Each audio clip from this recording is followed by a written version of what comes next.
안녕하세요. 몸신노트 박사입니다. 손이 떨려요. 근데 괜찮겠죠? 나이 탓이겠죠? 제가 병원에서 가장 많이 듣는 말 중 하나입니다. 그런데요, 정말 그럴까요? 60대 초반 남성 한 분이 계셨습니다. 약간의 손떨림이 있었지만 대수롭지 않게 넘기셨어요. 그러다 어느 날 수저를 들고 밥을 먹는데 숟가락을 자꾸 떨어뜨리는 겁니다. 힘이 빠진 건가? 나이 때문인가? 그렇게 몇 달을 버티다 결국 병원에 오셨고 진단명은 파킨슨병 초기 단계였습니다. 자, 여러분도 혹시 손떨림을 그냥 나이 들어서라고 넘기고 계신가요? 지금부터 그 생각 완전히 바꾸셔야 합니다. 손이 가끔씩 떨리지만 무시하고 있다. 표정이 딱딱해졌다는 말을 자주 듣는다. 걸음걸이가 예전보다 느리고 끌린다. 기운이 없고 말수도 줄었다. 이 중 2개 이상 해당된다면 단순한 노화가 아니라 파킨슨병의 시작일 수 있습니다. 파킨슨병은 뇌의 중뇌 부위에서 도파민이라는 신경전달 물질이 점점 줄어들면서 근육의 움직임을 조절하는 기능이 떨어지는 질환입니다. 도파민은 우리가 의도한 움직임을 부드럽게 조절하는 데 꼭 필요한 물질로 이 기능이 제대로 작동하지 않으면 몸이 경직되거나 움직임이 느려지고 손이 떨리는 증상이 나타나게 됩니다. 그렇다면 왜 도파민이 줄어들까요? 원인은 다양합니다. 대표적으로는 다음과 같습니다. 노화에 따른 신경세포의 자연스러운 퇴행, 특정 유전자의 돌연변이 등, 환경적 요인 특히 농약, 제초제, 중금속 등 독성물질 노출, 자가면역 이상 또는 만성염증으로 인한 신경세포 손상, 뇌의 산화 스트레스로 인해 세포가 사멸되는 현상. 실제로 농약에 지속적으로 노출된 농업 종사자들이 파킨슨병 발병률이 높다는 연구도 있으며 유전적인 요인이 있는 사람은 발병 연령이 더 이르다는 보고도 있습니다. 결국 이러한 원인들이 복합적으로 작용해 중뇌의 도파민 생성세포가 점점 파괴되고 그 결과로 파킨슨병이 서서히 진행되는 것입니다. 초기에는 손떨림 외에도 다양한 증상들이 동반됩니다. 연구에 따르면 파킨슨병 초기 환자의 약 60%는 손떨림 외에 최소 2가지 이상의 비운동성 증상을 함께 겪습니다.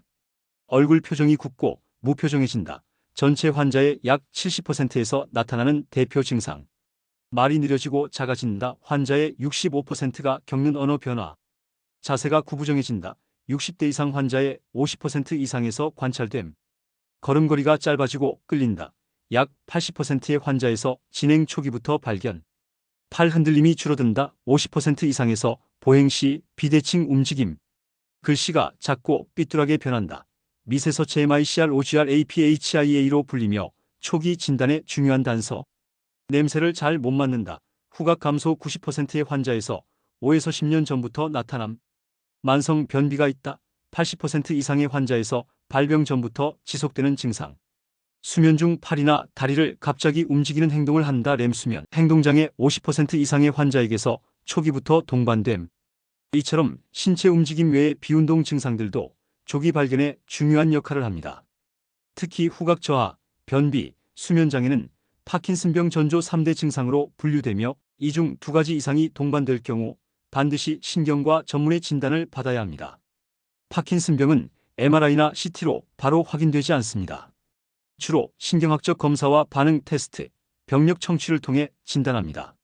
증상이 서서히 진행되며 초기에 제대로 대응하지 않으면 몇 년 안에 보행장애, 낙상, 치매 증상까지 이어질 수 있습니다. 특히 65세 이후 파킨슨병 환자의 50%는 10년 내 인지기능 저하나 우울증을 동반한다는 통계도 있습니다.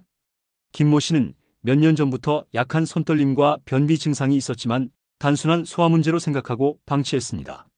이후 걸음이 느려지고 팔을 안 흔드는 걸 자각하고 병원을 찾았고 MRI 뇌파 검사 후 파킨슨병 진단을 받았습니다. 이미 진행된 상태였고 약물 반응도 늦어 지팡이를 의지해야 하는 상황까지 갔습니다. 그때 조금만 빨리 검사를 받았으면 좋았을걸. 그 후회가 너무 크다고 하셨어요. 이정혜 씨는 손이 떨리는 증상보다 먼저 후각이 예전보다 둔해지고 잠자는 도중 팔을 휘두르는 이상한 행동을 가족이 목격하면서 병원을 찾았습니다. 신경과 전문의는 렘수면 행동장애와 후각 감퇴를 보고 정밀 검사를 권유했고 도파민 수치 저하와 뇌전달 반응 저하를 확인하여 파킨슨병 전단계 진단을 받았습니다. 바로 걷기 운동, 지적활동, 식습관 개선 루틴을 시작하며 현재까지 3년 넘게 진행이 억제되고 있습니다. 유산소 운동 빠르게 걷기, 자전거 타기, 도파민 분비 촉진. 2015년 존스홉킨스 의대 연구 30분 걷기, 도파민 수용체 민감도 개선. 리듬 운동 박수치며 걷기, 탭댄스 등 손의 자극. 근력 운동 스쿼트, 앉았다 일어나기 균형 유지에 중요. 음악 치료 리듬에 맞춰 몸을 움직이면 뇌가 자극받음. 리듬 음악 운동, 파킨슨 환자 걸음 속도 20% 향상 효과 보고. 지적활동 퍼즐, 독서, 글쓰기 인지 기능 유지. 충분한 수면 도파민 리듬 유지에 필수. 비타민 D 섭취 신경 보호 효과 있음. 하루 800에서 1000 IU 섭취 시 파킨슨 위험 30% 감소 보고 사례 있음. 식이요법 유기농 식품, 녹황색 채소 시금치 브로콜리, 녹차, 커피 소량. 카페인 녹차 속 항산화 성분이 도파민 손상 억제에 효과적이라는 연구 있음. 자가진단 체크리스트. 내가 위험한지 확인해 보세요. 손이 쉬고 있을 때 떨린다. 걸을 때 한쪽 팔이 잘 안 흔들린다. 얼굴 표정이 굳고 무표정하다. 글씨체가 작고 삐뚤어졌다. 목소리가 작아지고 말이 느려졌다. 걸을 때 발이 바닥에 붙는 느낌이다. 자세가 구부정하고 넘어질 뻔한 적이 많다. 후각이 예전보다 둔해졌다. 잠자는 중 이상한 행동 팔 휘두르기 등을 한다. 변비가 3개월 이상 지속되고 있다. 3개 이상 해당된다면 반드시 병원 진료를 받으셔야 합니다. 손떨림, 단순히 나이 때문일 수도 있습니다. 하지만 그게 신경계의 붕괴 신호일 수도 있다는 걸 아셔야 합니다. 세계보건기구 WHO는 2030년까지 전 세계 파킨슨병 환자 수가 현재보다 2배 증가할 것이라고 경고했습니다. 또한 2012년 미국 국립보건원 NIH의 연구에 따르면 파킨슨병을 초기 1에서 2년 내에 진단하고 루틴 관리를 시작한 환자는 10년 후 휠체어 의존율이 60% 감소한 것으로 보고되었습니다. 특히 변비, 후각 저하, 수면 이상 행동은 진단 10년 전부터 나타나는 조기 경고 신호입니다. 이 3가지 증상을 놓치지 않는 것이 생애 건강을 지키는 열쇠입니다. 지금 이 순간 나의 증상을 점검하세요. 지금부터 파킨슨병을 예방하는 식습관과 영양소에 대해 지금부터 알려드릴게요. 유기농 식품 위주로 식단 구성하기. 농약과 제초제 잔류 성분은 신경세포에 독성을 줄 수 있습니다. 가능하면 무농약, 유기농 제품을 선택하세요. 녹황색 채소 매일 섭취. 시금치, 브로콜리, 케일 등에는 엽산과 항산화 물질이 풍부해 뇌세포 보호에 도움을 줍니다. 녹차, 커피 하루 한 잔. 녹차의 카테킨, 커피의 카페인은 도파민 신경을 보호하는 항산화 작용을 합니다.